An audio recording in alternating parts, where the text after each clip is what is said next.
Mi tía continuó: irá mañana a esa parte de la ciudad y tendré ocasión de hacer una visita a Caroline en la calle Grosvenor. Después de la visita mencionada, en la que vio a la señorita Bingley, Jane volvió a escribir. Caroline no estaba de buen humor, pero se alegró mucho de verme y me reprochó que no le hubiese notificado mi llegada a Londres. Por lo tanto, yo tenía razón. No había recibido mi carta. Naturalmente le pregunté por su hermano. Me dijo que estaba bien, pero que anda tan ocupado con el señor Darcy que ella apenas le ve. Casualmente esperaban a la señorita Darcy para comer. Me gustaría verla. Mi visita no fue larga, pues Caroline y la señora Hurst tenían que salir. Supongo que pronto vendrá a verme. Elizabeth movió la cabeza al leer la carta. Vio claramente que solo por casualidad podría Bingley descubrir que Jane estaba en Londres. Pasaron 4 semanas sin que Jane supiese nada de él. Trató de convencerse a sí misma de que no lo lamentaba, pero de lo que no podía estar ciega más tiempo era del desinterés de la señorita Bingley. Después de esperarle en casa durante 15 días todas las mañanas e inventarle una excusa todas las tardes, por fin recibió su visita. Pero la brevedad de la misma y lo que es más, su extraña actitud, no dejaron que Jane siguiera engañándose. La carta que escribió entonces a su hermana demostraba lo que sentía. Estoy segura, mi queridísima Lizzie, de que serás incapaz de vanagloriarte a costa mía por tu buen juicio. Cuando te confiese que me he desengañado completamente del afecto de la señorita Bingley. De todos modos, aunque los hechos te hayan dado la razón, no me creas obstinada si aún afirmo que, dado su comportamiento conmigo, mi confianza era tan natural como tus recelos. A pesar de todo, no puedo comprender por qué motivo quiso ser amiga mía, pero si las cosas se volviesen a repetir, no me cabe la menor duda de que me engañaría de nuevo. Caroline no me devolvió la vista hasta ayer, y entre tanto no recibí ni una nota ni una línea suya. Cuando vino, se vio bien claro que era contra su voluntad. Me dio una ligera disculpa, meramente formal por no haber venido antes. No dijo palabra de cuándo volveríamos a vernos, y estaba tan alterada que, cuando se fue, decidí firmemente poner fin a nuestras relaciones. Me da pena, aunque no puedo evitar echarle la culpa a ella. Hizo mal en elegirme a mí como amiga, pero puedo decir con seguridad que fue ella quien dio el primer paso para intimar conmigo. De cualquier modo, le compadezco porque debe de comprender que se ha portado muy mal y porque estoy segura de que la preocupación por su hermano fue la causa de todo. Y aunque nos consta que esa preocupación es innecesaria, el hecho de sentirla justifica su actitud para conmigo, y como él merece cumplidamente que su hermana le adore. Toda la inquietud que le inspira es natural y apreciable, pero no puedo menos que preguntarme por qué sigue teniendo esos temores, pues si él se hubiese interesado por mí, nos hubiésemos visto hace ya mucho tiempo. Él sabe que estoy en la ciudad. Lo deduzco por algo que ella misma dijo, y todavía parecía, por su modo de hablar, que necesitaba convencerse a sí misma de que Bingley está realmente interesado por la señorita Darcy. No lo entiendo. Si no temiera juzgar con dureza, casi diría que en todo esto hay más vueltas de lo que parece. Pero procuraré ahuyentar todos estos penosos pensamientos y pensaré solo en lo que me hace ser feliz, tu cariño y la inalterable bondad de nuestros queridos tíos. Escríbeme pronto. La señorita Bingley habló de que nunca volverían a Netherfield y de que se desearían de la casa, pero no con mucha certeza. Vale más que no mencione estas cosas. Me alegro mucho de que hayas tenido tan buenas noticias de nuestros amigos de Hunsford. Haz el favor de ir a verlos con Sir William y Mary. Estoy segura de que te encontrarás bien allí. Tuya, Jane. A Elizabeth le dio un poco de pena esta carta, pero recuperó el ánimo al pensar que al menos ya no volvería a dejarse tomar el pelo por la señorita Bingley. Toda esperanza con respecto al hermano se había desvanecido por completo. Ni siquiera deseaba que se desnudasen sus relaciones. Cada vez que pensaba en él, más le decepcionaba su carácter. Y como un castigo para él y en beneficio de Jane, Elizabeth deseaba que se casara con la hermana del señor Darcy cuanto antes, pues por lo que Wickham decía, ella le haría arrepentirse con creces por lo que había despreciado. A todo esto, la señora Gardner recordó a Elizabeth su promesa acerca de Wickham y quiso saber cómo andaban las cosas. Las noticias de Elizabeth eran más favorables para la tía que para ella misma. El aparente interés de Wickham había desaparecido, así como sus atenciones. Ahora era otra a la que admiraba. Elizabeth era lo bastante observadora como para darse cuenta de todo, pero lo veía y escribía de ello sin mayor pesar. No había hecho mucha mella en su corazón y su vanidad quedaba satisfecha con creer que habría sido su preferida si su fortuna se lo hubiese permitido. La repentina adquisición de 10,000 libras era el encanto más notable de la joven a la que ahora Wickham rendía su atención. Pero Elizabeth, menos perspicaz, tal vez en este caso que en el de Charlotte, no le echó en cara su deseo de independencia. Al contrario, le parecía lo más natural del mundo. Y como presumía que a él le costaba algún esfuerzo renunciar a ella, estaba dispuesta a considerar que era la medida más sabia y deseable para ambos, y podía desearle de corazón mucha felicidad. Le comunicó todo esto a la señora Garnier y después de relatarle todos los pormenores añadió: «Estoy convencida, querida tía, de que nunca he estado muy enamorada, pues si realmente hubiese sentido esa pasión pura y elevada del amor, detestaría hasta su nombre y le desearía los mayores males. Pero no solo sigo apreciándolo a él, sino que no siento ninguna aversión por la señorita King. No la odio, no quiero creer que es una mala chica. Esto no puede ser amor. Mis precauciones han sido eficaces, y aunque mis amistades se preocuparían mucho más por mí, si yo estuviese locamente enamorada de él, no puedo decir que lamente mi relativa insignificancia. La importancia se paga a veces demasiado cara. Kitty y Lydia se tomarán más a pecho que yo la traición de Wickham. Son jóvenes aún para ver la realidad del mundo y adquirir la humillante convicción de que los hombres guapos deben tener algo de qué vivir al igual que los feos». Capítulo 27. Sin otros acontecimientos importantes en la familia de Longbourn, ni más variación que los paseos a Meryton, unas veces con lodo y otras con frío, transcurrieron los meses de enero y febrero. Marzo era el mes en el que Elizabeth iría a Hunsford. Al principio no pensaba en serio ir, pero vio que Charlotte lo daba por descontado, y poco a poco fue haciéndose gustosamente a la idea hasta decidirse. Con la ausencia, sus deseos de ver a Charlotte se habían acrecentado y la manía que le tenía a Collins había disminuido. El proyecto entrañaba cierta novedad, y como con tal madre y tan insoportables hermanas, su casa no le resultaba un lugar muy agradable. No podía menospreciar ese cambio de aires. El viaje le proporcionaba además el placer de ir a dar un abrazo a Jane, de tal manera que cuando se acercó la fecha hubiese sentido tener que aplazarla. Pero todo fue sobre ruedas y el viaje se llevó a efecto según las previsiones de Charlotte. Elizabeth acompañaría a Sir William y a su segunda hija, y para colmo decidieron pasar una noche en Londres. El plan quedó tan perfecto que ya no se podía pedir más. Lo único que le daba pena a Elizabeth era separarse de su padre, porque sabía que la iba a echar de menos, y cuando llegó el momento de la partida se entristeció tanto que le encargó a su hija que le escribiese e incluso prometió contestar a su carta. La despedida entre Wickham y Elizabeth fue muy cordial, aún más por parte de Wickham, aunque en estos momentos estaba ocupado en otras cosas. No podía olvidar que ella fue la primera que excitó y mereció su atención, la primera en escucharle y compadecerle, y la primera en agradarle, y en su manera de decirle adiós, deseándole que lo pasara bien, recordándole lo que parecía Lady Catherine de Bourgh, y repitiéndole que sus opiniones sobre la misma y sobre todos los demás coincidirían siempre. Hubo tal solicitud y tal interés que Elizabeth se sintió llena del más sincero afecto hacia él, y partió convencida de que siempre consideraría a Wickham, soltero o casado, como un modelo de simpatía y sencillez. Sus compañeros de viaje del día siguiente no eran los más indicados para que Elizabeth se acordase de Wickham con menos agrado.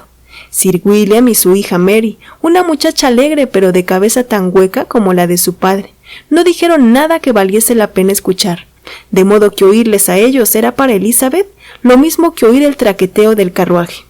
A Elizabeth le divertían los despropósitos, pero hacía ya demasiado tiempo que conocía a Sir William y no podía pedirle nada nuevo acerca de las maravillas de su presentación en la corte y de su título de Sir, y sus cortesías eran tan rancias como sus noticias. El viaje era solo de 24 millas, y lo emprendieron tan temprano que a mediodía estaban ya en la calle Gracechurch, cuando se dirigían a la puerta de los Garnier. Jane estaba en la ventana del salón contemplando su llegada. Cuando entraron en el vestíbulo, ya estaba allí para darles la bienvenida. Elizabeth la examinó con ansiedad y se alegró de encontrarla tan sana y encantadora como siempre. En las escaleras había un tropel de niñas y niños demasiado impacientes por ver a su prima, como para esperarla en el salón, pero su timidez no les dejaba acabar de bajar e ir a su encuentro. Pues hacía más de un año que no la veían. Todo era alegría y atenciones. El día transcurrió agradablemente. Por la tarde callejearon y recorrieron las tiendas, y por la noche fueron a un teatro. Elizabeth logró entonces sentarse al lado de su tía. El primer tema de conversación fue Jane. Después de oír las respuestas a las minuciosas preguntas que le hizo sobre su hermana, Elizabeth se quedó más triste que sorprendida. Al saber que Jane, aunque se esforzaba siempre por mantener alto el ánimo, pasaba por momentos de gran abatimiento. No obstante, era razonable esperar que no durasen mucho tiempo.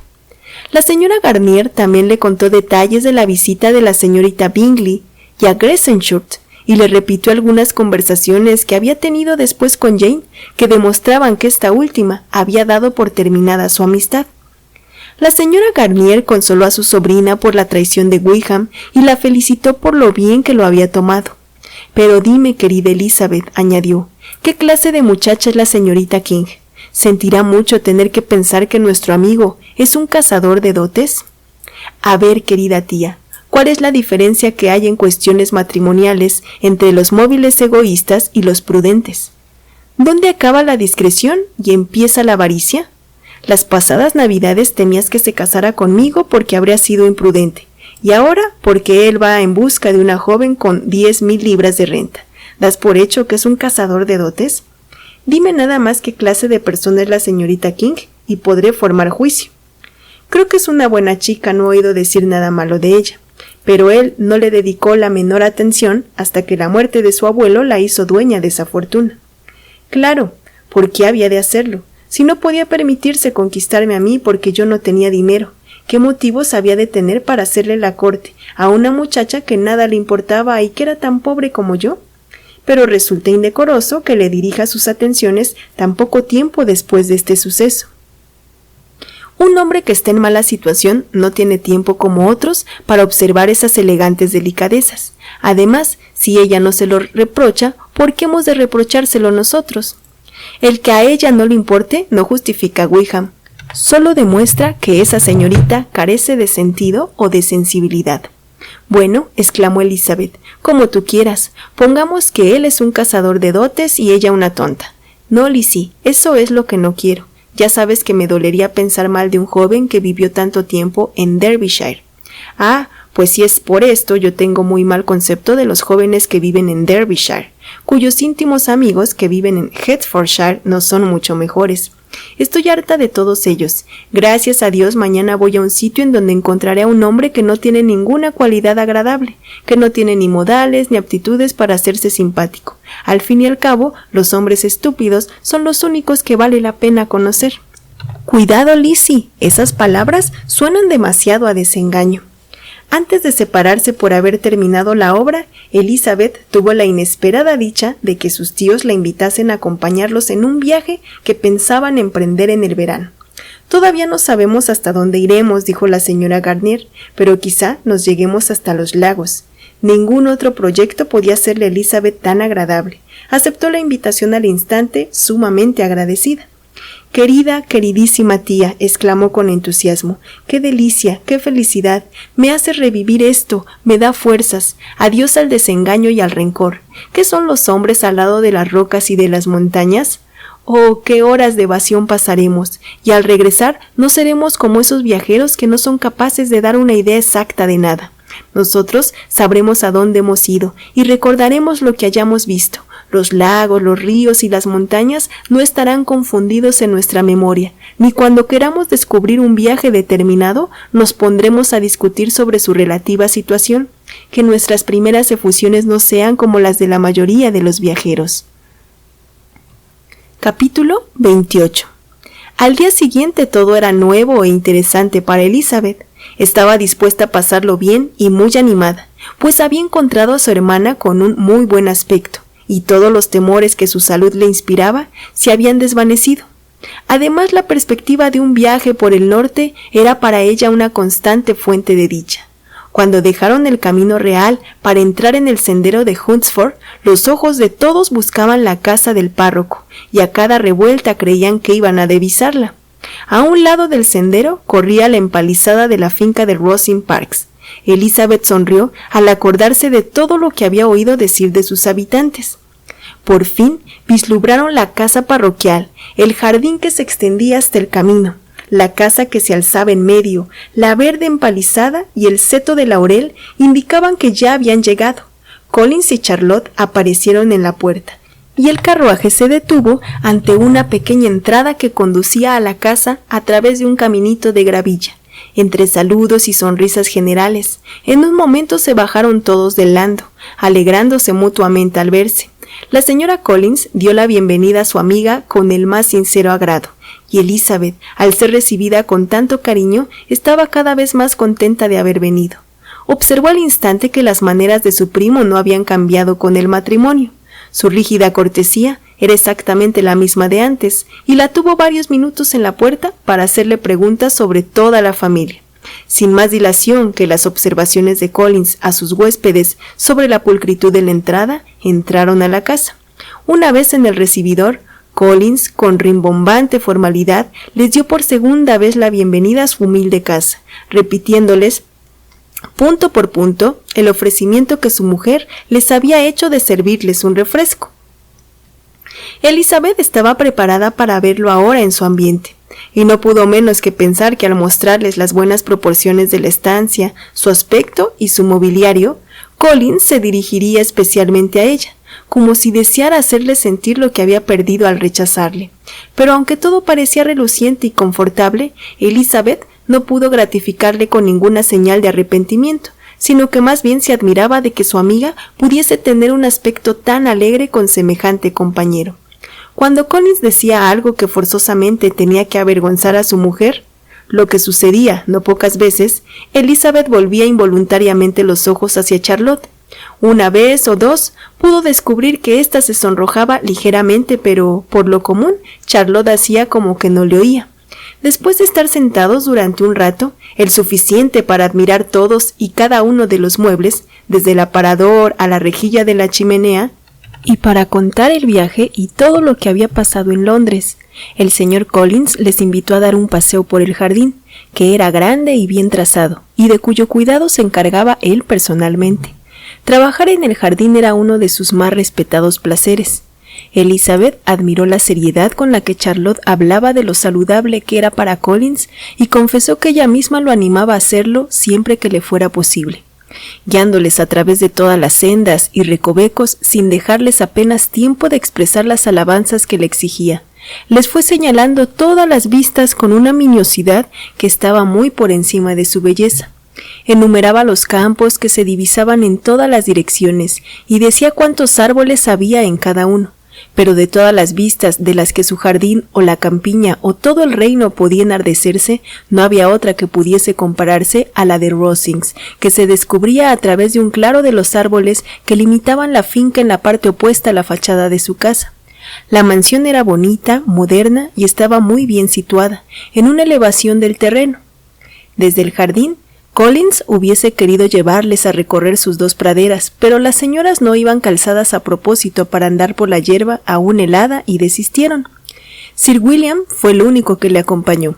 Charlotte volvió a la casa con su hermana y Elizabeth, sumamente contenta, probablemente por poder mostrársela sin la ayuda de su marido. Era pequeña pero bien distribuida, todo estaba arreglado con orden y limpieza, mérito que Elizabeth atribuyó a Charlotte. Cuando se podía olvidar a Collins, se respiraba un aire más agradable en la casa, y por la evidente satisfacción de su amiga, Elizabeth pensó que debería olvidarlo más a menudo. Ya le había dicho que Lady Catherine estaba todavía en el campo.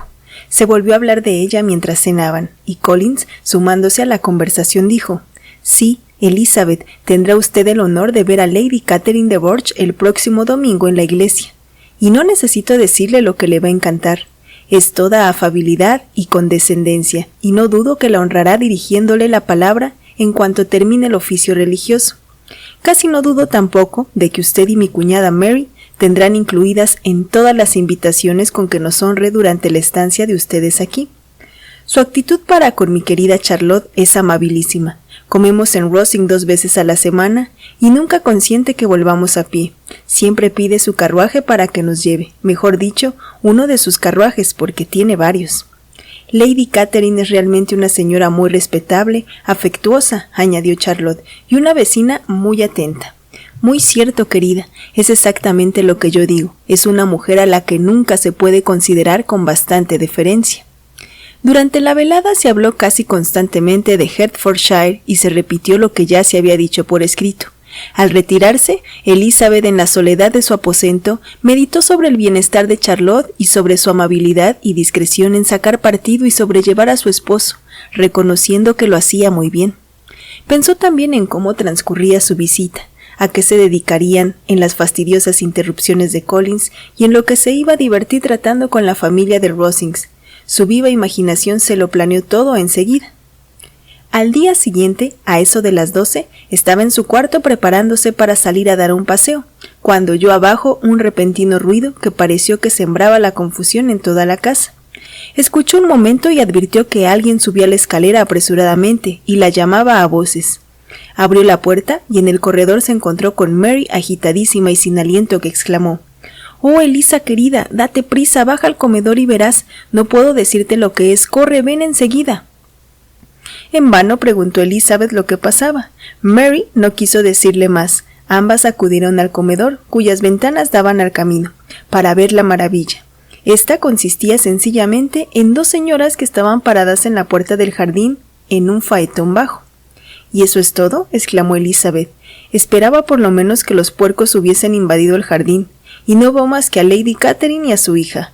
«Oh, querida», repuso Mary, extrañadísima por la equivocación. «No es Lady Catherine, la mayor es la señora Jenkinson, que vive con ellas, la otra es la señorita de Borch, mírala bien, es una criaturita. ¿Quién habría creído que era tan pequeña y tan delgada? Es una grosería tener a Charlotte en la puerta con el viento que hace. ¿Por qué no entra esa señorita?» «Charlotte dice que casi nunca lo hace. Sería el mayor de los favores que la señorita de Borch entrase en la casa». «Me gusta su aspecto», dijo Elizabeth, pensando en otras cosas. «Parece enferma y malhumorada. Sí, es la mujer apropiada para él, le va mucho». Collins y su esposa conversaban con las 2 señoras en la verja del jardín, y Elizabeth se divertía de lo lindo viendo a Sir William en la puerta de entrada, sumido en la contemplación de la grandeza que tenía ante sí, y haciendo una reverencia cada vez que la señorita de Borch dirigía la mirada hacia donde él estaba. Agotada la conversación, las señoras siguieron su camino y los demás entraron en la casa. Collins, en cuanto vio a las 2 muchachas, las felicitó por la suerte que habían tenido. Dicha suerte, según aclaró Charlotte, era que estaban todos invitados a cenar en Rosings al día siguiente. Capítulo 29. La satisfacción de Collins por esta invitación era completa. No había cosa que le hiciese más ilusión que poder mostrar la grandeza de su patrona a sus admirados invitados y hacerles ver la cortesía con la que esta dama les trataba a él y a su mujer, y el que se le diese ocasión para ello tan pronto era un ejemplo de la condescendencia de Lady Catherine que no sabría cómo agradecer.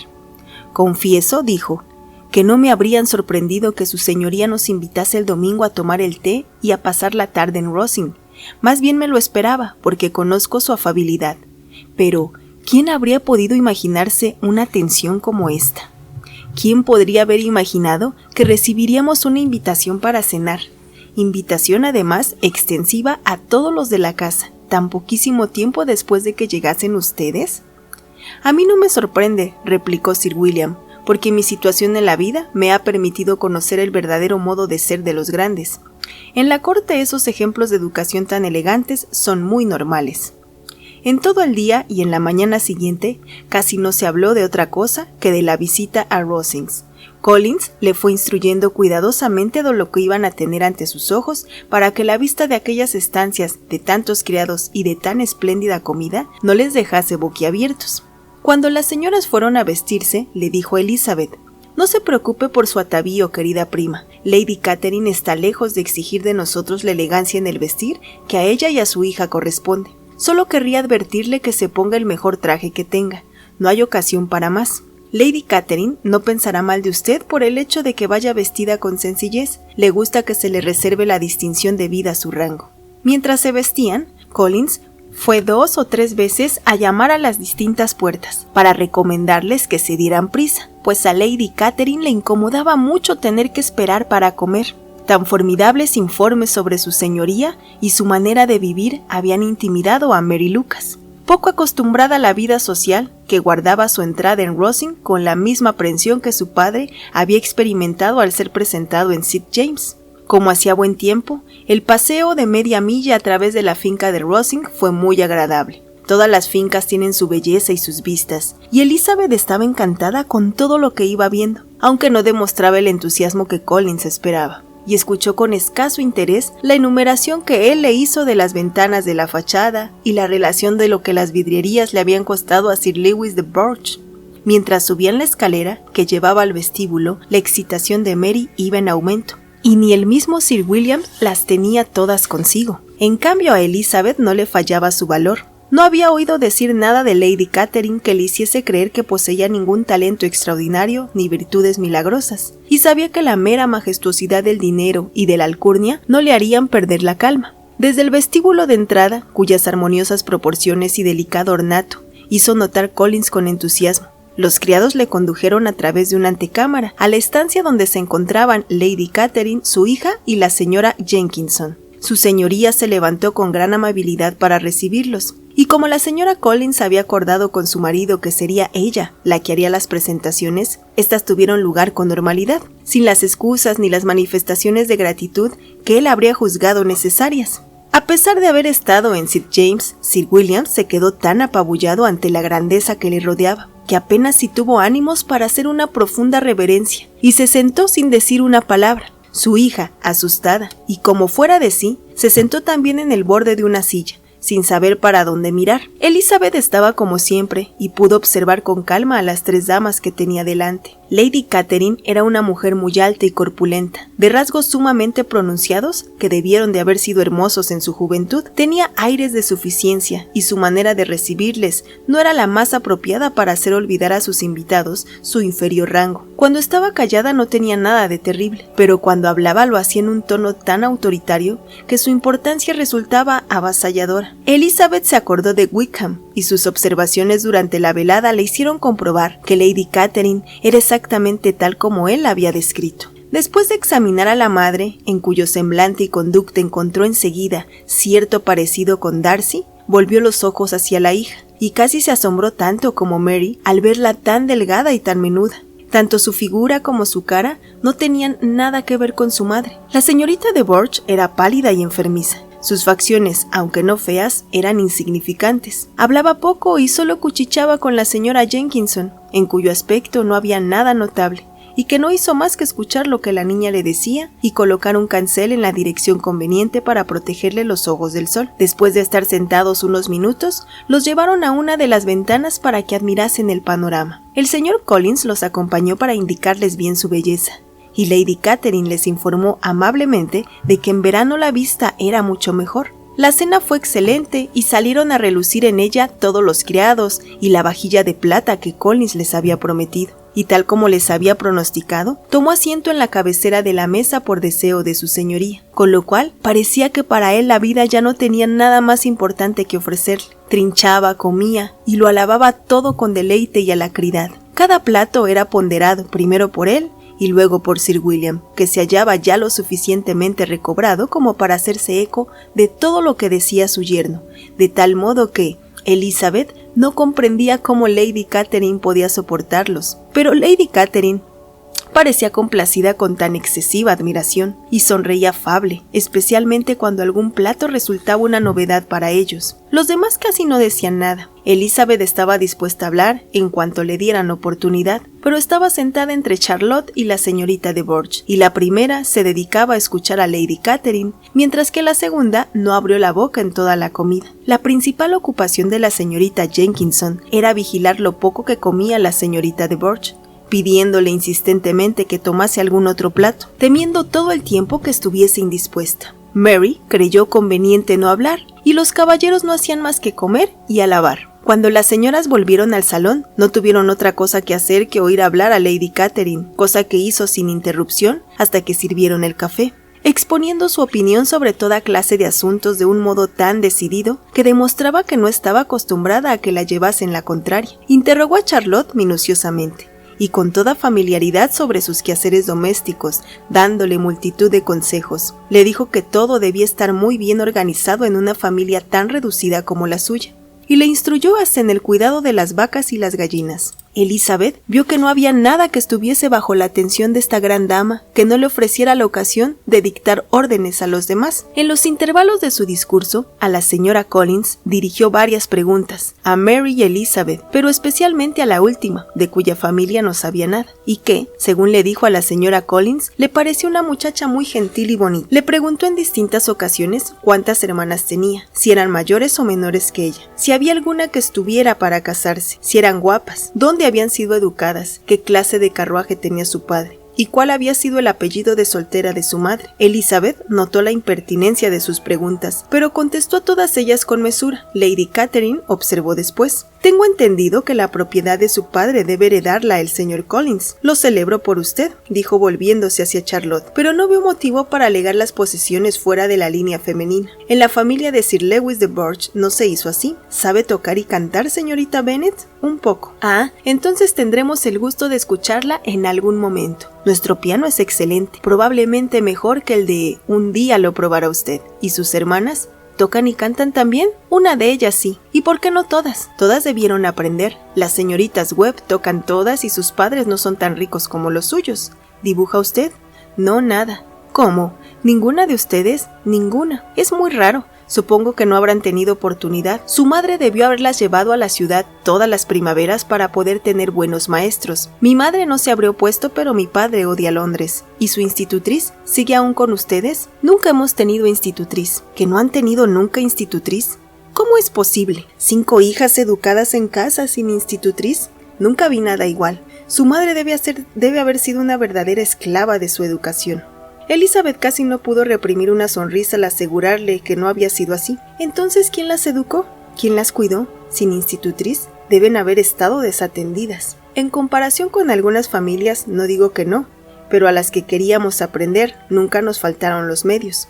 Siempre fuimos impulsadas a la lectura y teníamos todos los maestros que fueran necesarios. Verdad es que las que preferían estar ociosas podían estarlo». «Sí, no lo dudo, y eso es lo que una institutriz puede evitar. Y si yo hubiese conocido a su madre, habría insistido con todas mis fuerzas para que tomase una. Siempre sostengo que en materia de educación no se consigue nada sin una instrucción sólida y ordenada. Solo una institutriz la puede dar. Hay que ver la cantidad de familias a quienes he orientado en este sentido. Me encanta ver a las chicas bien situadas. 4 sobrinas de la señora Jenkinson se colocaron muy bien gracias a mí. Y el otro día mismo recomendé a otra joven de quien me hablaron por casualidad, y la familia está contentísima con ella. Señora Collins, le dije a usted que ayer estuvo aquí Lady Metcalfe para darme las gracias. Asegura que la señorita Pop es un tesoro». «Lady Catherine me dijo, me ha dado usted un tesoro. ¿Ha sido ya presentada en sociedad alguna de sus hermanas menores, señorita Bennet?» «Sí, señora, todas».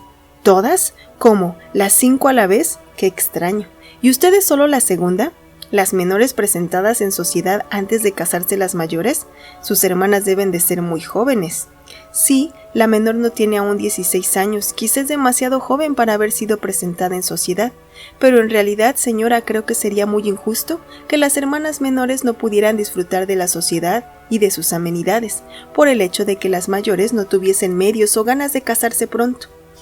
La última de las hijas tiene tanto derecho a los placeres de la juventud como la primera. Demorarlos por ese motivo creo que no sería lo más adecuado para fomentar el cariño fraternal y la delicadeza de pensamiento». «Caramba», dijo su señoría, «para ser usted tan joven da opiniones de modo muy resuelto. Dígame, ¿qué edad tiene?» «Con 3 hermanas detrás ya crecidas», contestó Elizabeth sonriendo. «Su señoría no puede esperar que se lo confiese». Lady Catherine se quedó asombradísima de no haber recibido una respuesta directa, y Elizabeth sospechaba que había sido ella la primera persona que se había atrevido a burlarse de tan majestuosa impertinencia. «No puede usted tener más de 20, estoy segura, así que no necesita ocultar su edad. Aún no he cumplido los 21. Cuando los caballeros entraron y acabaron de tomar el té, se dispusieron las mesitas de juego. Lady Catherine, Sir Williams y los esposos Collins se sentaron a jugar una partida de cuatrillo, y como la señorita de Borch prefirió jugar al casino, Elizabeth y Mary tuvieron el honor de ayudar a la señora Jenkinson a completar su mesa, que fue aburrida en grado superlativo. Apenas se pronunció una sílaba que no se refiriese al juego, excepto cuando la señora Jenkinson expresaba sus temores de que la señorita de Borch tuviese demasiado calor o demasiado frío, demasiada luz o demasiado poca. La otra mesa era mucho más animada. Lady Catherine casi no paraba de hablar, poniendo de relieve las equivocaciones de sus compañeros de juego, o relatando alguna anécdota de sí misma. Collins no hacía más que afirmar todo lo que decía su señoría, dándole las gracias cada vez que ganaba y disculpándose cuando creía que su ganancia era excesiva. Sir Williams no decía mucho, se dedicaba a recopilar en su memoria todas aquellas anécdotas y tantos nombres ilustres. Cuando Lady Catherine y su hija se cansaron de jugar, se recogieron las mesas y le ofrecieron el coche a la señora Collins, que lo aceptó muy agradecida, e inmediatamente dieron órdenes para traerlo. La reunión se congregó entonces junto al fuego para oír a Lady Catherine pronosticar qué tiempo iba a ser al día siguiente. En estas le avisaron de que el coche estaba en la puerta, y con muchas reverencias por parte de Sir William y muchos discursos de agradecimiento por parte de Collins, se despidieron. En cuanto dejaron atrás el zaguán, Collins invitó a Elizabeth a que expresara su opinión sobre lo que había visto en Rosings, a lo que accedió solo por Charlotte, exagerándolo más de lo que sentía. Pero por más que se esforzó, su elogio no satisfizo a Collins, que no tardó en verse obligado a encargarse él mismo de alabar a su señoría. Capítulo 30. Sir Williams no pasó más que una semana en Hunsford, pero fue suficiente para convencerse de que su hija estaba muy bien situada, y de que un marido así y una vecindad como aquella no se encontraban a menudo. Mientras estuvo allí, Collins dedicaba la mañana a pasearlo en su calesín para mostrarle la campiña, pero en cuanto se fue, la familia volvió a sus ocupaciones habituales. Elizabeth agradeció que con el cambio de vida ya no tuviese que ver a su primo tan frecuentemente, pues la mayor parte del tiempo que mediaba entre el almuerzo y la cena, Collins lo empleaba en trabajar en el jardín, en leer, en escribir o en mirar por la ventana de su despacho que daba al camino. El cuarto donde solían quedarse las señoras daba a la parte trasera de la casa. Al principio, a Elizabeth le extrañaba que Charlotte no prefiriese estar en el comedor, que era una pieza más grande y de aspecto más agradable. Pero pronto vio que su amiga tenía excelentes razones para obrar así, pues Collins había estado menos tiempo en su aposento, indudablemente, si ellas hubiesen disfrutado de uno tan grande como el suyo, y Elizabeth aprobó la actitud de Charlotte. Desde el salón no podían ver el camino, de modo que siempre era Collins el que le daba cuenta de los coches que pasaban y en especial de la frecuencia con que la señorita de Borch cruzaba en su faetón, cosa que jamás dejaba de comunicarles aunque sucediese casi todos los días. La señorita solía detenerse en la casa para conversar unos minutos con Charlotte, pero era difícil convencerla de que bajase del carruaje. Pasaban pocos días sin que Collins diese un paseo hasta Rosings y su mujer creía a menudo un deber hacer lo propio. Elizabeth, hasta que recordó que podía haber otras familias dispuestas a hacer lo mismo, no comprendió el sacrificio de tantas horas. De vez en cuando les honraba con una visita, en el transcurso de la cual nada de lo que ocurría en el salón le pasaba inadvertido. En efecto, se fijaba en lo que hacían, miraba sus labores y les aconsejaba hacerlas de otro modo. Encontraba defectos en la disposición de los muebles y descubría negligencias en la criada. Si aceptaba algún refrigerio, parecía que no lo hacía más que para advertir que los cuartos de carne eran demasiado grandes para ellos. Pronto se dio cuenta, Elizabeth, de que aunque la paz del condado no estaba encomendada a aquella gran señora, era una activa magistrada en su propia parroquia, cuyas minucias le comunicaba a Collins, y siempre que alguno de los aldeanos estaba por armar gresca, o se sentía descontento o desválido, Lady Catherine se personaba en el lugar requerido para zanjar las diferencias y reprenderlos, restableciendo la armonía o procurando la abundancia. La invitación a cenar en Rosings se repetía un par de veces por semana, y desde la partida de Sir William, como solo había una mesa de juego durante la velada, el entretenimiento era siempre el mismo. No tenían muchos otros compromisos, porque el estilo de vida del resto de los vecinos estaba por debajo de los de Collins. A Elizabeth no le importaba, estaba a gusto así. Pasaba largos ratos charlando amenamente con Charlotte, y como el tiempo era estupendo, a pesar de la época del año, se distraía saliendo a caminar. Su paseo favorito, que a menudo recorría mientras los otros visitaban a Lady Catherine, era la Alameda, que bordeaba un lado de la finca donde había un sendero muy bonito y abrigado que nadie más que ella parecía apreciar, y en el cual se hallaba fuera del alcance de la curiosidad de Lady Catherine. Con esta tranquilidad, pasó rápidamente la primera quincena de su estancia en Hunsford. Se acercaba la Pascua y la semana anterior a esta iba a traer un aditamento a la familia de Rosings, lo cual, en aquel círculo tan reducido, tenía que resaltar muy importante.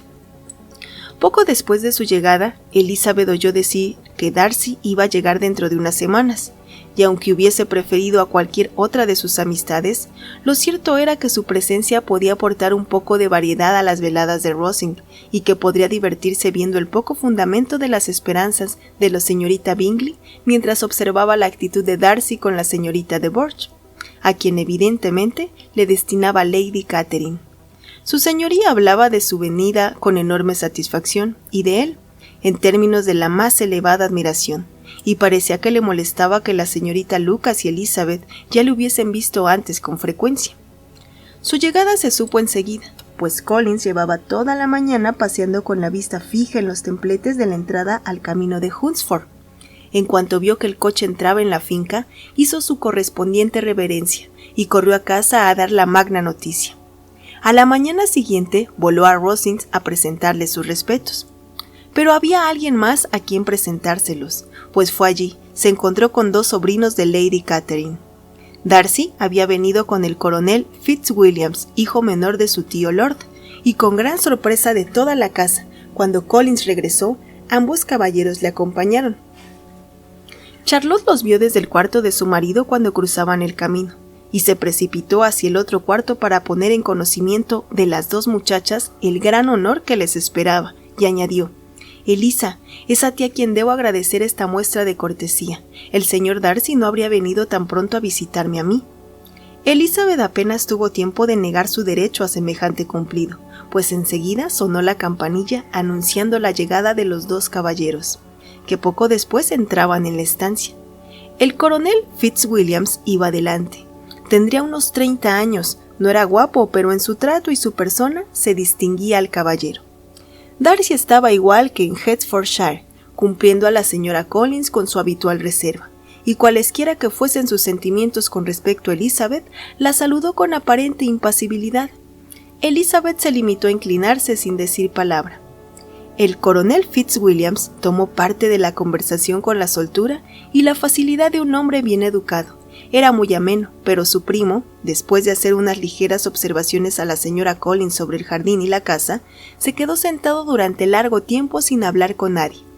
Por fin, sin embargo, su cortesía llegó hasta preguntar a Elizabeth cómo estaba su familia. Ella le contestó en los términos normales y después de un momento de silencio añadió: «Mi hermana mayor ha pasado estos 3 meses en Londres. ¿No la habrá visto por casualidad?» Sabía de sobra que no la había visto, pero quería ver si le traicionaba algún gesto y se le notaba que era consciente de lo que había ocurrido entre los Bingley y Jane, y le pareció que estaba un poco cortado cuando respondió que nunca había tenido la suerte de encontrar a la señorita Bennet. No se habló más del asunto y poco después los caballeros se fueron. Capítulo 31.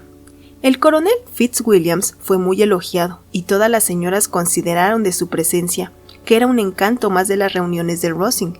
Pero pasaron unos días sin recibir invitación alguna, como si, al haber huéspedes en la casa, los Collins no hiciesen ya ninguna falta. Hasta el día de Pascua, una semana después de la llegada de los dos caballeros, no fueron honrados con dicha atención, y aún al salir de la iglesia se les advirtió que no fueran hasta última hora de la tarde. Durante la semana anterior vieron muy poco a Lady Catherine y a su hija. El coronel Fitzwilliams visitó más de una vez la casa de los Collins, pero a Darcy solo le vieron en la iglesia. La invitación naturalmente fue aceptada, y a la hora conveniente, los Collins se presentaron en el salón de Lady Catherine. Su señoría les recibió atentamente, pero se veía bien claro que su compañía ya no le era tan grata como cuando estaba sola. En efecto, estuvo pendiente de sus sobrinos y habló con ellos, especialmente con Darcy, mucho más que con cualquier otra persona del salón. El coronel Fitzwilliams parecía alegrarse de verlas al verles. En Rosings cualquier cosa le pareció un alivio, y además la linda amiga de la señora Collins le tenía cautivado. Se sentó al lado de Elizabeth y charlaron tan agradablemente de Kent y de Hertfordshire, de sus viajes y del tiempo que pasaba en casa, de libros nuevos y de música, que Elizabeth jamás lo había pasado tan bien en aquel salón. Hablaban con tanta soltura y animación que atrajeron la atención de Lady Catherine y de Darcy. Este último les había mirado ya varias veces con curiosidad. Su señoría participó al poco rato del mismo sentimiento, y se vio claramente porque no vaciló en preguntar: «¿Qué estás diciendo, Fitzwilliams? ¿De qué hablas? ¿Qué le dices a la señorita Bennet? Déjame oírlo». «Hablamos de música, señora», declaró el coronel cuando vio que no podía evitar la respuesta. «¿De música? Pues hágame el favor de hablar en voz alta. De todos los temas de conversación es el que más me agrada. Tengo que tomar parte en la conversación si están ustedes hablando de música. Creo que hay pocas personas en Inglaterra más aficionadas a la música que yo o que posean mejor gusto natural. Si hubiese estudiado habría resultado una gran discípula. Lo mismo le pasaría a Annie, y si su salud se lo permitiese. Estoy segura de que habría tocado deliciosamente. ¿Cómo va Georgina, Darcy?» Darcy hizo un cordial elogio de lo adelantada que iba su hermana. «Me alegro mucho de que me des tan buenas noticias», dijo Lady Catherine, «y te ruego que le digas de mi parte que si no practica mucho, no mejorará nada. Le aseguro que no necesita que se lo adviertan, practica constantemente». «Mejor, eso nunca está de más, y la próxima vez que le escriba le encargaré que no lo descuide. Con frecuencia les digo a las jovencitas que en música no se consigue nada sin una práctica constante. Muchas veces le he dicho a la señorita Bennet que nunca tocará verdaderamente bien si no practica más, y aunque la señora Collins no tiene piano, la señorita Bennet será muy bien acogida, como le he dicho a menudo. Si viene a Rosings todos los días para tocar el piano en el cuarto de la señora Jenkinson, en esa parte de la casa no molestará a nadie». Darcy pareció un poco avergonzado de la mala educación de su tía y no contestó. Cuando acabaron de tomar el café, el coronel Fitzwilliams recordó a Elizabeth que le había prometido tocar, y la joven se sentó enseguida al piano. El coronel puso su silla a su lado. Lady Catherine escuchó la mitad de la canción y luego siguió hablando, como antes, a su otro sobrino hasta que Darcy la dejó, y dirigiéndose con su habitual cautela hacia el piano, se colocó de modo que pudiese ver el rostro del hermoso intérprete. Elizabeth reparó en lo que hacía, y a la primera pausa oportuna se volvió hacia él con una amplia sonrisa y le dijo: «¿Pretende atemorizarme, viniendo a escucharme con esa seriedad? Yo no me asusto, aunque su hermana toque tan bien. Hay una especie de terquedad en mí que nunca me permite que me intimide nadie. Por el contrario, mi valor crece cuando alguien intenta intimidarme». «No le diré que se ha equivocado», repuso Darcy, «porque no cree usted sinceramente que tenía intención alguna de alarmarla. Y he tenido el placer de conocerla lo bastante para saber que se complace a veces en sustentar opiniones que de hecho no son suyas». Elizabeth se rió abiertamente ante esa descripción de sí misma y dijo al coronel Fitzwilliams: «Su primo pretende darle a usted una linda idea de mí, enseñándole a no creer palabra de cuanto yo le diga.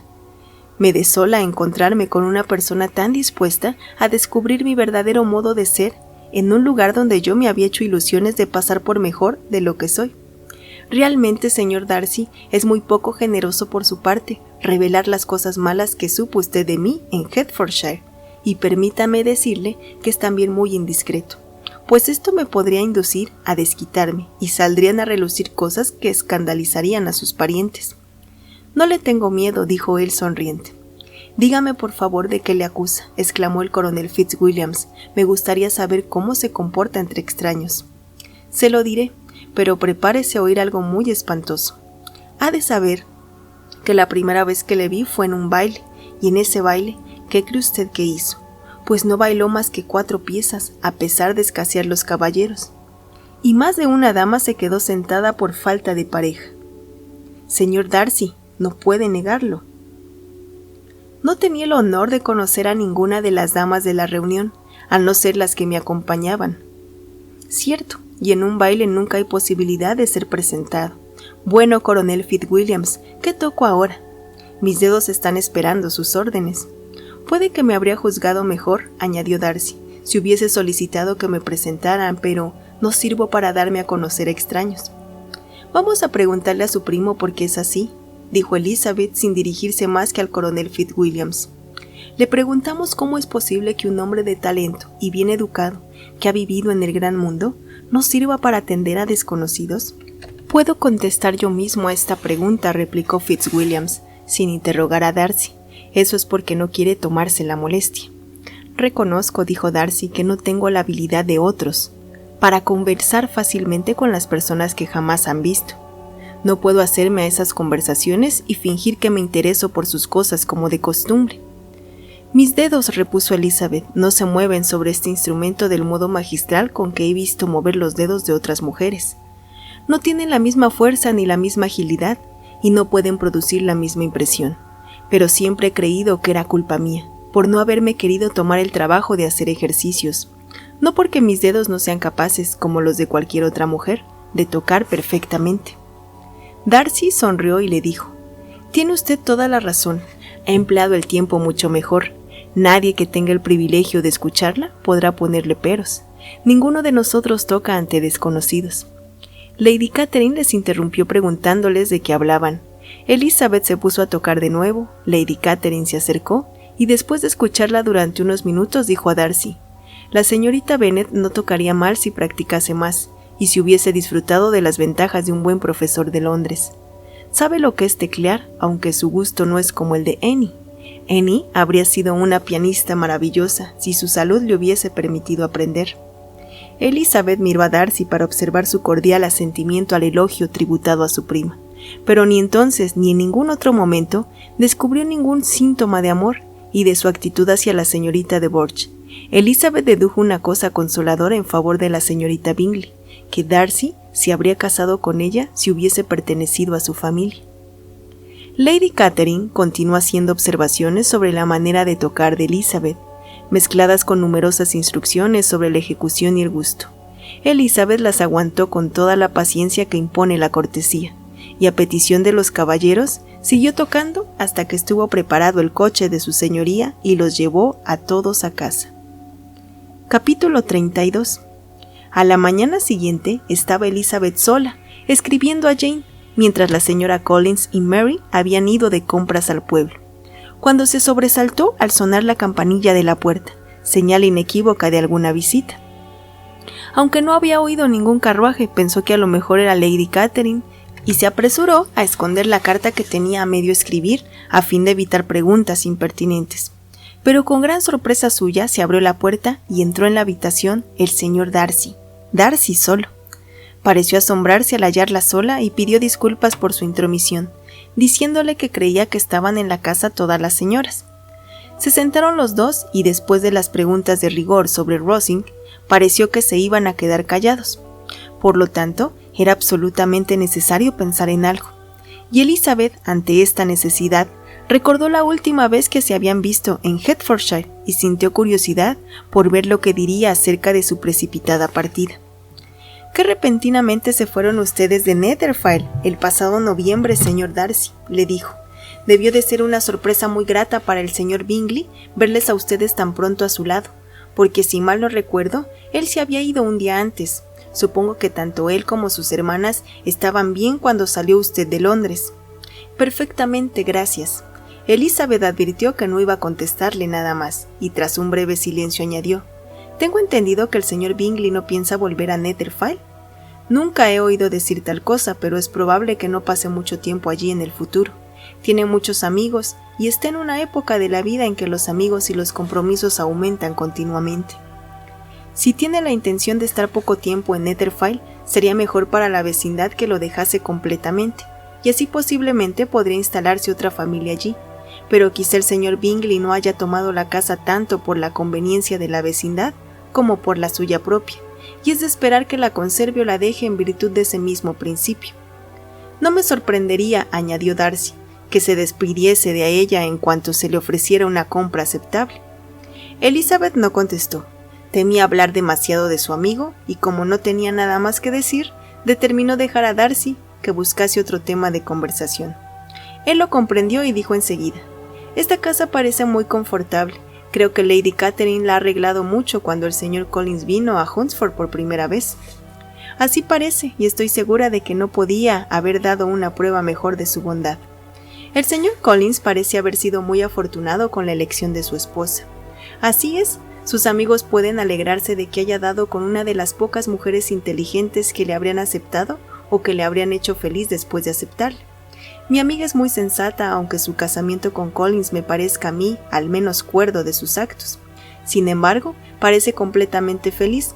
Desde un punto de vista prudente, este era un buen partido para ella. Tiene que ser muy agradable para la señora Collins vivir a tan poca distancia de su familia y amigos. ¿Poca distancia le llama usted? Hay cerca de 50 millas. ¿Y qué son 50 millas de buen camino? Poco más de media jornada de viaje, si yo a eso lo llamo una distancia corta.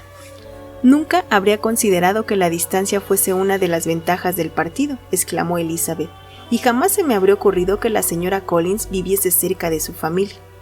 Eso demuestra el apego que le tiene usted a Hertfordshire. Todo lo que esté más allá de Longbourn debe parecerle ya lejos. Mientras hablaba se sonreía de un modo que Elizabeth creía interpretar. Darcy debía suponer que estaba pensando en Jane y en Netherfield, y contestó algo sonrojada. No quiero decir que una mujer no pueda vivir lejos de su familia. Lejos y cerca son cosas relativas y dependen de muy distintas circunstancias. Si se tiene fortuna, para no dar importancia a los gastos de los viajes, la distancia es lo de menos. Pero este no es el caso. Los señores Collins no vienen con estrecheces, pero no son tan ricos como para permitirse viajar con frecuencia. Estoy segura de que mi amiga no diría que vive cerca de su familia más que si estuviera a la mitad de esta distancia. Darcy acercó su asiento un poco más al de Elizabeth y dijo: «No tiene usted derecho a estar tan apegada a su residencia. No siempre va a estar en Longbourn». Elizabeth pareció quedarse sorprendida, y el caballero creyó que debía cambiar de conversación. Volvió a colocar su silla donde estaba, tomó un diario de la mesa y mirándolo por encima preguntó con frialdad: «¿Le gusta a usted Kent?». A esto siguió un corto diálogo sobre el tema de la campiña, conciso y moderado por ambas partes, que pronto terminó, pues entraron Charlotte y su hermana que acababan de regresar de su paseo. El tête-à-tête les dejó las pasmadas. Darcy les explicó la equivocación que había ocasionado su visita a la casa. Permaneció sentado unos minutos más, sin hablar mucho con nadie, y luego se marchó. «¿Qué significa esto?», preguntó Charlotte en cuanto se fue. «Querida Elisa, debe de estar enamorado de ti, pues si no, nunca habría venido a vernos con esa familiaridad». Pero cuando Elizabeth contó lo callado que había estado, no pareció muy probable, a pesar de los buenos deseos de Charlotte, y después de varias conjeturas se limitaron a suponer que su visita había obedecido a la dificultad de encontrar algo que hacer, cosa muy natural en aquella época del año. Todos los deportes se habían terminado. En casa de Lady Catherine había libros y una mesa de billar, pero a los caballeros les desesperaba estar siempre metidos en casa, y sea por lo cerca que estaba la residencia de Collins, sea por lo placentero del paseo, o sea por la gente que vivía allí, los dos primos sentían la tentación de visitarles todos los días. Se presentaban en distintas horas de la mañana, y unas veces separados y otras veces juntos, y algunas veces acompañados de su tía. Era evidente que el coronel Fitzwilliams venía porque se encontraba a gusto con ellos, cosa que naturalmente le hacía aún más agradable. El placer que le causaba a Elizabeth su compañía y la manifiesta admiración de Fitzwilliams por ella le hacían acordarse de su primer favorito, George Wickham. Comparándolos, Elizabeth encontraba que los modales del coronel eran menos atractivos y dulces que los de Wickham, pero Fitzwilliams le parecía un hombre más culto. Pero comprender por qué Darcy venía tan a menudo a la casa ya era más difícil. No debía ser por buscar compañía, pues estaba sentado 10 minutos sin abrir la boca y cuando hablaba más bien parecía que lo hacía por fuerza que por gusto, como si más que un placer fuese aquello un sacrificio. Pocas veces estaba realmente animado. La señora Collins no sabía qué pensar de él, como el coronel Fitzwilliam se reía a veces de aquella estupidez de Darcy. Charlotte entendía que esto no debía de estar siempre así, cosa que su escaso conocimiento del caballero no le habría permitido adivinar, y como deseaba creer que aquel cambio era obra del amor y el objeto de aquel amor era Elisa, se empeñó en descubrirlo.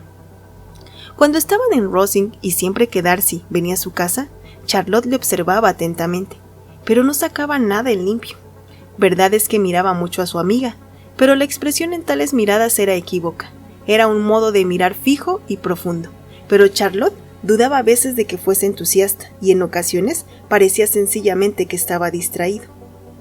2 o 3 veces le dijo a Elizabeth que tal vez estaba enamorado de ella, pero Elizabeth se echaba a reír y la señora Collins creyó más prudente no insistir en ello para evitar el peligro de engendrar esperanzas imposibles, pues no dudaba que toda la manía que Elizabeth le tenía a Darcy se disiparía con la creencia de que él la quería. En los buenos y afectuosos proyectos que Charlotte formaba con respecto a Elizabeth, entraba a veces el casarla con el coronel Fitzwilliams. Era sin comparación el más agradable de todos. Sentía verdadera admiración por Elizabeth y su posición era estupenda. Pero Darcy tenía un considerable patronato en la iglesia y su primo no tenía ninguno. Capítulo 33. En sus paseos por la Alameda, dentro de la finca, más de una vez se había encontrado Elizabeth inesperadamente con Darcy. La primera vez no le hizo ninguna gracia que la mala fortuna fuese a traerlo precisamente a él, a un sitio donde nadie más solía ir, y para que no volviese a repetirse, se cuidó mucho de indicarle que aquel era su lugar favorito. Por consiguiente, era raro que el encuentro volviese a producirse, y sin embargo se produjo una tercera vez. Parecía que lo hacía con una maldad intencionada, o por penitencia porque la cosa no se reducía a las preguntas de rigor, o a una simple y molesta detención. Darcy volvía atrás y paseaba con ella. Nunca hablaba mucho ni la importunaba haciéndole hablar o escuchar demasiado. Pero al tercer encuentro, Elizabeth se quedó asombrada ante la rareza de las preguntas que le hizo.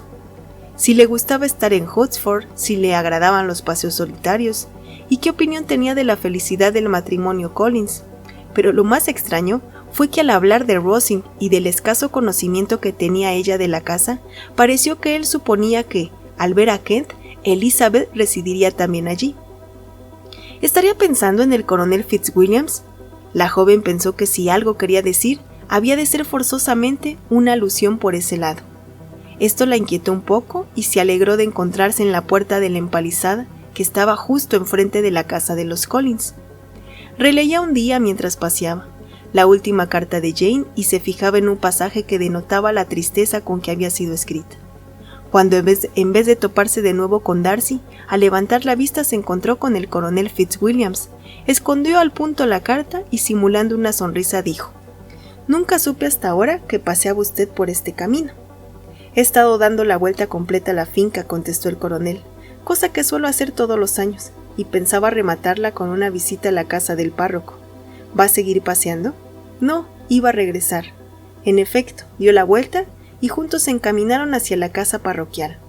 «¿Se van de Kent el sábado seguro?», preguntó Elizabeth. «Sí, si Darcy no vuelve a aplazar el viaje. Estoy a sus órdenes, él dispone la cosa como le parece. Y si no le placen las cosas, por lo menos le dan un gran placer el poder disponerlas a su antojo. No conozco a nadie que parezca gozar más con el poder de hacer lo que quiere que el señor Darcy». «Le gusta hacer su santa voluntad», replicó el coronel Fitzwilliam, «pero a todos nos gusta, solo que él tiene más medios para hacerlo que otros muchos, porque es rico y otros son pobres. Digo lo que siento, usted sabe que los hijos menores tienen que acostumbrarse a la dependencia y renunciar a muchas cosas. Yo creo que el hijo menor de un conde no lo pasa tan mal como usted dice. Vamos a ver, sinceramente, ¿qué sabe usted de renunciamientos y de dependencias? ¿Cuándo se ha visto privado por falta de dinero, de ir a donde quería o de conseguir algo que se le antojara? Esas son cosas sin importancia, y acaso pueda reconocer que no he sufrido muchas privaciones de esa naturaleza, pero en cuestiones de mayor trascendencia estoy sujeto a la falta de dinero. Los hijos menores no pueden casarse cuando les apetece, a menos que les gusten las mujeres ricas, cosa que creo que sucede a menudo. Nuestra costumbre de gastar nos hace demasiado dependientes, y no hay muchos de mi rango que se casen sin prestar un poco de atención al dinero». «¿Se referirá esto a mí?», pensó Elizabeth sonrojándose, pero respondiéndose contestó en tono jovial: «Y dígame, ¿cuál es el precio normal de un hijo menor de un conde? A no ser que el hermano mayor esté muy enfermo, no pedirá usted más de 50,000 libras». Él respondió en el mismo tono y el tema se agotó. Para impedir un silencio que podría hacer suponer al coronel que lo dicho le había afectado? Elizabeth dijo poco después: «Me imagino que a su primo le trajo con el sobre todo para tener a alguien a su disposición. Me extraña que no se case, pues así tendría una persona sujeta constantemente, aunque puede que su hermana le baste para eso. De momento, pues como está a su exclusiva custodia, debe de poder mandarla a su gusto». «No», dijo el coronel Fitzwilliams, «esa ventaja la tiene que compartir conmigo. Estoy encargado junto con él de la tutoría de su hermana». «¿De veras? Y dígame, ¿qué clase de tutoría es la que ejercen? ¿Les da mucho que hacer? Las chicas de su edad son a veces un poco difíciles de gobernar, y si tiene el mismo carácter que el señor Darcy, le debe de gustar también hacer su santa voluntad». Mientras hablaba, Elizabeth observó que el coronel la miraba muy serio, y la forma en que le preguntó enseguida que cómo suponía que la señorita Darcy pudiera darles algún quebradero de cabeza, convenció a Elizabeth de que, poco o mucho, se había acercado a la verdad. La joven contestó a su pregunta directamente: «No se asuste, nunca he oído decir de ella nada malo, y casi aseguraría que es una de las mejores criaturas del mundo. Es el ojo derecho de ciertas señoras que conozco. La señora Hortz y la señorita Bingley, me parece que me dijo usted que también las conocía». «Algo así. Su hermano es un caballero muy agradable, íntimo amigo de Darcy». «Oh sí», dijo Elizabeth secamente, «el señor Darcy es increíblemente amable con el señor Bingley y lo cuida de un modo extraordinario». «¿Lo cuida?» «Sí, realmente creo que lo cuida precisamente en lo que mayores cuidados requiere. Por algo que me contó cuando veníamos hacia aquí, presumo que Bingley le debe mucho, pero debo pedirle que me perdone porque no tengo derecho a suponer que Bingley fuese la persona a quien Darcy se refería. Son solo conjeturas». «¿Qué quiere decir?» «Es una cosa que Darcy no quisiera que se divulgase, pues si llegase a oídos de la familia de la dama resultaría muy desagradable». «No se preocupe, no lo divulgaré. Tenga usted en cuenta que carezco de pruebas para suponer que se trata de Bingley. Lo que Darcy me dijo es que se alegraba de haber librado hace poco a un amigo de cierto casamiento muy imprudente, pero no citó nombres ni detalles, y yo sospeché que el amigo era Bingley, solo porque me parece muy joven, muy a propósito para semejante caso, y porque sé que estuvieron juntos todo el verano». «¿Le dijo usted el señor Darcy las razones que tuvo para inmiscuirse en el asunto?» «Yo entendí que había algunas objeciones de peso en contra de la señorita, y que artes usó para separarles». «No habló de sus artimañas», dijo Fitzwilliam sonriendo, «solo me contó lo que acabo de decirle». Elizabeth no hizo ningún comentario y siguió caminando con el corazón henchido de indignación. Después de observarlo un poco, Fitzwilliam le preguntó por qué estaba tan pensativa. «Estoy pensando en lo que usted me ha dicho», respondió Elizabeth. «La conducta de su primo no me parece nada bien. ¿Por qué tenía que ser el juez? ¿Quiere decir que su intervención fue indiscreta? No veo qué derecho puede tener el señor Darcy para decidir sobre una inclinación de su amigo, y por qué haya de ser él el que dirija y determine a su juicio de qué modo ha de ser su amigo feliz. Pero», continuó, reportándose, «no sabiendo detalle, no está bien censurarle. Habrá que creer que el amor no tuvo mucho que ver en este caso». «Es de suponer», dijo Fitzwilliams, «pero eso aminora muy tristemente el triunfo de mi primo». Esto último lo dijo en broma, pero a Elizabeth le pareció un retrato tan exacto de Darcy que creyó inútil contestar. Cambió de conversación y se puso a hablar de cosas intrascendentes hasta que llegaron a la casa. En cuanto el coronel se fue, Elizabeth se encerró en su habitación y pensó sin interrupción en todo lo que había oído. No cabía suponer que el coronel se refiriese a otras personas que a Jane y a Bingley. No podían existir dos hombres sobre los cuales ejerciese Darcy una influencia tan ilimitada. Nunca había dudado de que Darcy hubiera tenido que ver en las medidas tomadas para separar a Bingley y a Jane, pero el plan y el principal papel siempre lo había atribuido a la señorita Bingley. Sin embargo, si su propia vanidad no le ofuscaba, él era el culpable, su orgullo y su capricho eran la causa de todo lo que Jane había sufrido y seguía sufriendo aún. Por él había desaparecido toda esperanza de felicidad en el corazón más amable y generoso del mundo, y nadie podía calcular todo el mal que había hecho. El coronel Fitzwilliams había dicho que había algunas objeciones de peso contra la señorita, y esas objeciones serían seguramente el tener un tío abogado de pueblo y otro comerciante en Londres. Contra Jane, pensaba Elizabeth, no había ninguna objeción posible. Ella es el encanto y la bondad personificados. Su inteligencia es excelente, su talento inmejorable, sus modales, cautivadores. No había que objetar tampoco contra su padre que, en medio de sus rarezas, poseía aptitudes que no desdeñaría el propio Darcy, y una respetabilidad que acaso éste no alcanzase nunca. Al acordarse de su madre, su confianza cedió un poquito, pero tampoco admitió que Darcy pudiese oponerle ninguna objeción de peso, pues su orgullo, estaba segura de ello, daba más importancia a la falta de categoría de los posibles parientes de su amigo que a su falta de sentido. En resumidas cuentas, había pensado que le había impulsado por una parte el más empedernido orgullo y por otra su deseo de conservar a Bingley para su hermana. La agitación y las lágrimas le dieron a Elizabeth un dolor de cabeza que aumentó por la tarde, y sumada a su dolencia su deseo de no ver a Darcy, decidió no acompañar a sus primos a Rosings, donde estaban invitados a tomar el té. La señora Collins, al ver que estaba realmente indispuesta, no insistió, e impidió en todo lo posible que su marido lo hiciera, pero Collins no pudo ocultar su temor de que Lady Catherine tomase a mal la ausencia de Elizabeth.